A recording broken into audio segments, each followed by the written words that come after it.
नमस्कार दोस्तों, welcome back to my channel. Friends, मैं आप सबका अपने चैनल स्टॉक्स फॉर लाइफ पे बहुत स्वागत करता हूं। वेलकम टू एस्टेफिल फैमिली। दोस्तों, बात की जाए एमटीआर जो टेक्नोलॉजीज आईपीओ है, ये बहुत ही सुपर हिट आईपीओ रहा। क्यों दोस्तों? तो प्रीमियम तो बात की होती है, सबसे पहले सब्सक्राइब कितना हुआ और इसमें बड़े बड़े जो इंस्टीट्यूशंस हैं, क्यूआईबी हो गए, एचएनआई हो गए, उनका क्या इंटरेस्ट था। और दोस्तों, 200 गुना सब्सक्राइब होना ही अपने आप में बहुत बड़ी बात है। और सही में अगर आपको मिला है तो आप बहुत ही लकी हो, आप सबको शुभकामनाएं। और दोस्तों, इधर पे तैयार हो जाइए कि बम्पर लिस्टिंग देखने को मिलेगी। लेकिन इसी बीच में दो क्वेश्चन आ रहे हैं। सबसे पहला क्वेश्चन कि सर, मुझे नहीं मिला, क्या इसको पहले दिन ही खरीद लूँ?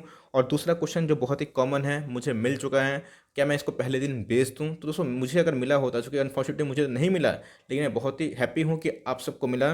जिनको जिनको मिला उनको बहुत शुभकामनाएं। लेकिन इधर पे बहुत ही इंपॉर्टेंट है, हड़बड़ी में डिसीजन मत लीजिएगा। जल्दीबाजी में खरीदना भी नहीं है और जल्दीबाजी में बेचना भी नहीं है। ऐसा मैं क्यों बोल रहा हूँ, वीडियो के एंड में बताऊंगा। चैनल फर्स्ट टाइम होंगे, सब्सक्राइब कर सकते हैं इसे क्वालिटी इन्फॉर्मेशन को सबसे पहले एक्सेस करने के लिए। Now without dealing any for time, friends, video को आगे बढ़ाने से पहले छोटी सी अनाउंसमेंट है। रात को 9 बजे एक स्पेशल इंडिकेटर दोस्तों मेरी आ रही है। अगर आप चैनल फर्स्ट टाइम उन्हें बताना मैं ज़रूरी समझता हूँ कि आपको इन सब इंडिकेटर का परिचय मैं चैनल पे हो जाएगा और आपको सीखने में बहुत ही मदद मिलेगी। Now the analysis begins. तो फ्रेंड्स, ये थे उनके सब्सक्रिप्शन के स्टेटस की कैसा सब्सक्राइब रहा था। आप देख सकते हैं कि फ्रेंड्स, डिटेल को तो छोड़िए, डिटेल तो कुछ है ही नहीं इनके सामने। क्यूआईबी की बात की जाए, एनआईआई की बात की जाए, तो 164 गुना मीन्स 164 टाइम्स क्यूआईबी ने सब्सक्राइब किया था। एनआईआई की बात की जाए तो 650 टाइम्स। इसका मतलब भाई बड़े बड़े निवेशक ज़्यादा इंटरेस्ट है। इसका मतलब हमें दोस्तों लिस्टिंग के बाद भी इसमें अफरा तफरी मचते हुए देखने को मिलेगी।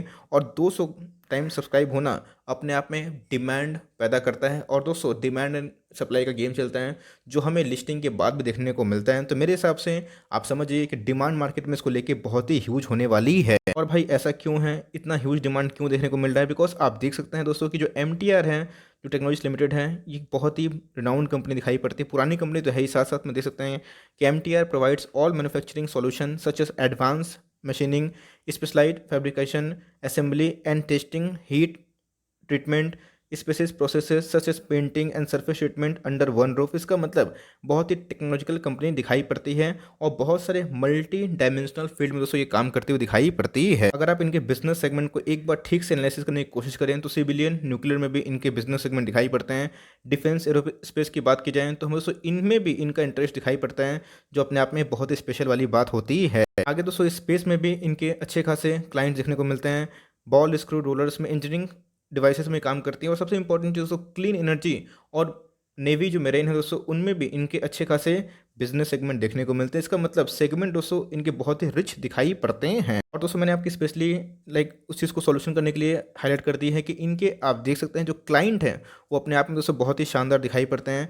देख सकते हैं कि ISRO, NPCIL, DRDO, Bloom Energy, Rafael, Elbit among others, ये इनके दोस्तों क्लाइंट देखने को मिलते हैं। मतलब अपने आप में ही अगर डीआरडीओ है, इसरो है, ये सब इनके क्लाइंट हैं। तो भाई ये टेक्नोलॉजी वाली कंपनी तो है, लेकिन साथ में दोस्तों ये बहुत ही भारी भरकम कंपनी है, इस बात को ध्यान रखिएगा। इसीलिए इसे मैंने बताया कि कंपनी को लेके मार्केट में एक अच्छा डिमांड गेम देखने को मिला। और जिसकी वजह से दोस्तों हमें और भी उम्मीद है कि इसमें और भी तेज़ी आ सकती है। तो क्या चल रहे हैं जीएमपी और क्या करना है लिस्टिंग गेन के दिन, चलिए फ्रेंड्स उसको एक बार डिस्कस कर लेते हैं। तो गाइस, जो डेट्स हैं आप देख सकते हैं कि इनकी जो आईपीओ क्लोजिंग भी 5 मार्च हमें देखने को मिल चुकी थी। और इधर पे आप देख सकते हैं कि 15 तारीख को दोस्तों मंथ कल के दिन आपको क्या देखने को मिलेगा कि आपके जो शेयर्स है आपके डीमेट में क्रिएट हो जाएंगे। मतलब जो आपको शेयर्स अलॉट हुए हैं वो आपको मिल जाएंगे डीमेट में। और 16 को दोस्तों इनकी अच्छी खासी लिस्टिंग देखने को मिलेगी। तो फ्रेंड्स, इसलिए मैं एक दिन का पहले टाइम से बना रहा हूँ जहाँ पे आपको अपडेट मिलता रहे कि करना क्या है। तो वेरी नाइस फ्रेंड्स, अगर आप देखें इनके प्राइस बैंड को तो तकरीबन 574 से लेकर 575 दिखाई पड़ती है। मतलब तकरीबन आप रफली एक राउंड फिगर में जोड़ें तो 600 के लगभग आप शेयर उम्मीद कर सकते हैं। तो एक लॉट में 26 शेयर है, उस हिसाब से इनके वैल्यूशन ठीक ठाक दिखाई पड़ते थे। तो एक बार फिनेंशियल चेक कर लेते हैं और उसके बाद जीएमपी क्या चल रहा है, लास्ट में करना क्या है उसको भी डिस्कस कर लेते हैं। कंपनी के फंडामेंटल्स की बात की जाए तो ऑफकोर्स दोस्तों फंडामेंटल्स तो इनके जितने भी अच्छे क्लाइंट्स हो, लेकिन देखना बनता है इनके रेवेन्यू कैसे हो रहे। रेवेन्यू नहीं जनरेट कर पाएंगे तो कंपनी उतनी अच्छी कैसे कहलाएगी, इस बात को ध्यान लगा सकते हैं। तो असेट्स की बात की जाए तो असेट्स दोस्तों हमें ठीक ठाक बढ़ते हुए दिखाई पड़ रहे हैं। 2810 रुपीज़ इन मिलियन से कितने हो चुके हैं, 3462। लेकिन इनके रेवेन्यू बढ़ रहे हैं कि नहीं ये देखना भी उतना ही इंपॉर्टेंट है। तो कितना था दोस्तों, 1605 रुपीज़ इन मिलियंस, कितना हो चुका है 1859 रुपीज़ इन मिलियंस। और अभी कितना हो चुका है 2181 रुपीज़ इन मिलियंस। मतलब इनके रेवेन्यू भी समय समय बढ़ रहे हैं। अब आते हैं प्रॉफिट के ऊपर कि इनके प्रॉफिट टाइम टू टाइम बढ़ रहा है कि नहीं बढ़ रहे हैं। तो गाइस, अगर प्रॉफिट की बात की जाए तो आप देख सकते हैं कि 54 रुपीज़ इन मिलियन से कितने हो चुके हैं 391 रुपीज़ इन मिलियंस। और अभी कितने हो चुके हैं 313 rupees in million as far as 31 March 2020। इसका मतलब अगर आप देखें तो हमें रेवेन्यू में अच्छा खासा उछाल देखने को मिल रहा है, रेवेन्यू में कोई भी कमी नहीं है। अब दोस्तों ये जो प्रॉफिट है डिक्लाइन क्यों हुआ, कभी कभी कंपनी के खर्चे बढ़ जाते हैं जिसकी वजह से हमें क्या देखने को मिलता है, उनके प्रॉफिट घट गए हैं, कम हो गए हैं। लेकिन इससे आप ये वर्डिक्ट नहीं निकाल सकते हैं कि कंपनी बुरी है, खराब है। ऑफकोर्स इतनी बड़ी क्लाइंट बेस देखने को मिलते हैं, उस हिसाब से हमें फिनेंशियल दोस्तों अच्छे खासे दिखाई पड़ रहे हैं। तो अब बहुत ही इंपॉर्टेंट क्वेश्चन, कितना जीएमपी उम्मीद कर सकते हैं दोस्तों, ये तो आपको मिलना तय है, इस बात की आप गारंटी लगा सकते हैं। मतलब मोर और लेस कल अगर बहुत मार्केट में भूचाल नहीं आया तो उसकी बात नहीं कर रहा हूँ, तो वैसे देखिए 490 मतलब 500 के लगभग हमें जीएमपी अभी चलते हुए दिखाई पड़ रहे हैं। तो गाइस इसका मतलब 575 के लगभग दिखाई पड़ रहा था, और अभी का अगर आप रफली 500 देखेंगे तो उस हिसाब से हमें उम्मीद है कि 1000-1100 इनके लिस्टिंग डे के प्राइस हो सकते हैं। और जैसे मैंने बताया कि लिस्टिंग डे पे वैसा डिमांड एंड सप्लाई गेम चलता है, और मार्केट में आपने देखा था कि 200 गुना सब्सक्राइब हुआ था। तो भाई इसको लेके पहले दिन ही अच्छी खासी अफरा तफरी मचने की उम्मीद है। मार्केट के जो जानकार हैं उनका भी दोस्तों यही मानना है कि कंपनी फंडामेंटली अच्छी है, और अच्छा डिमांड जनरेट करने की वजह से इसमें और भी रैली संभव हो सकती है। तो जो सबसे पहला क्वेश्चन था कि जीएमपी कितना मिलेगा वो तो मैंने आपको बता दिया, लेकिन उसका क्वेश्चन का सोल्यूशन नहीं हुआ। क्वेश्चन ये था, क्या पहला दिन खरीद ले? नहीं दोस्तों, पहला दिन मत खरीदिए, वेट एंड वॉच करिए। बिकॉज देखिए पहले दिन खरीदते हैं तो बहुत लोग क्या करते हैं, ट्रेडिंग करने की कोशिश करते हैं। अगर आप ट्रेडर है तो ऑफकोर्स अपना एसएल लेके, जो इनके 5% 7% होते हैं, वो एसएल लेके फर्दर पोजीशन क्रिएट कर सकते हैं। लेकिन ध्यान रखिएगा, स्टॉप लॉस इज इंपॉर्टेंट।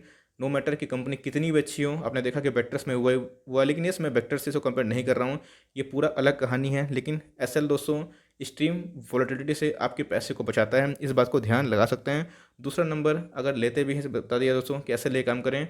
अगर लॉन्ग टर्म निवेशक हैं, लेना चाहते हैं, तो एटलीस्ट मुझे लगता है कि 6 से 7 दिन या फिर एक सप्ताह इसको वेट करिए। नो मैटर कि ये 1500 भाग जाएँ, उसके बाद से गिरना ही है, इस बात का ध्यान लगा सकते हैं। बिकॉज 4-5 दिन की ही चांदनी होती है, उसके बाद फंडामेंटल पे ही कहानी आती है। तो अफरा तफरी में इन्वेस्टर्स ज़्यादा पसंद नहीं करते हैं जाना, ट्रेडर जाना पसंद करते हैं। तो जाते भी हैं तो भाई अपना एसएल ले काम करें, मैंने बता दिया आपको। दूसरा सबसे इंपॉर्टेंट चीज़, आपको मिला है तो क्या करें? मेरे हिसाब से दोस्तों अगर आप लिस्टिंग गेन के लिए गए थे तो भी दोस्तों इसको होल्ड करना चाहिए, मेरी रिकमेंडेशन यही होगी, क्योंकि मार्केट में इसको अच्छा खासा प्रीमियम मिलने की उम्मीद है, ऐसा मुझे लगता है। और मुझे ऐसा लगता है कि अगर आपको बहुत शॉर्ट टर्म के लिए गए थे तो एटलीस्ट अपना पार्शियल प्रॉफिट बुक कर लें, लेकिन पूरा माल सेल ना करें, और इसको थोड़ा सा और होल्ड कर पाएँ तो बेटर होगा। बिकॉज मुझे लगता है ये आने वाला टाइम में फ्रेंड्स और भी महंगा हो सकता है। लेकिन इसमें मैंने बताया कि इन्वेस्टर्स को बहुत ही अच्छे भाव पे माल चाहिए, अफरा तफरी नहीं मचाते हैं। लेकिन ट्रेडर चाहे तो इसी बीच में अपना मुनाफा ऐसे लेके बुक कर सकते हैं। लेकिन आपको मिला है तो बहुत ही फॉर्चुनेट है, बहुत ही लकी है कि इतना भारी भरकम आईपीओ आपको मिल चुका है। तो इसको होल्ड एंड कंटिन्यू अगर आप लाइफ टाइम कर सकते हैं तो अच्छी बात है। कम से कम अगर 2 लॉट मिला है तो 1 लॉट को बेच सकते हैं, या फिर दोनों लॉट को होल्ड कर सकते हैं। मेरे हिसाब से अगर 2 लॉट मिला है तो 1 लॉट को ज़रूर होल्ड करिएगा। और आप जैसे मैंने बताया कि शॉर्ट टर्म के लिए हैं तो पार्शियल प्रॉफिट बुक कर लीजिए, लेकिन फुल प्रॉफिट बुक मत करिएगा, क्योंकि इधर पे मुझे लगता है कि और भी तेज़ी कंटिन्यू होने की संभावना है। यही था दोस्तों छोटा सा अपडेट कि क्या जीएमपी चल रहा है, करना क्या है और क्या नहीं करना है। क्या नहीं करना है मैंने बता दिया, और करना भी क्या है दोस्तों वही बता दिया। आई होप आपके सारे डाउट्स क्लियर हो गए हैं। बहुत लोग बोल रहे कि सर रिफंड नहीं आया, रिफंड मिल जाएगा, यूपीआई मैंडेट डेट से वो पैसे जाते नहीं हैं, किसी किसी का डिले होता है। आप अपने जो रजिस्ट्रार है उनको कॉन्टेक्ट करिए, वो आपको बता देंगे पूरा प्रोसेस क्या होगा। अगर दोस्तों वीडियो अच्छी लगी, इन्फॉर्मेटिव लगी तो एक लाइक कर दिएगा, और चैनल फर्स्ट टाइम होंगे तो सब्सक्राइब भी करना ना भूले। फर्दर कोई डाउट है उसको ड्रॉप कर सकते हैं, और कोई स्टॉक रिव्यू उसका नाम भी ड्रॉप करिएगा। I would love to make a video on your demand. तो गाइस मिलते हैं जल्दी, तब तक के लिए bye, thanks for watching friends, God bless you all.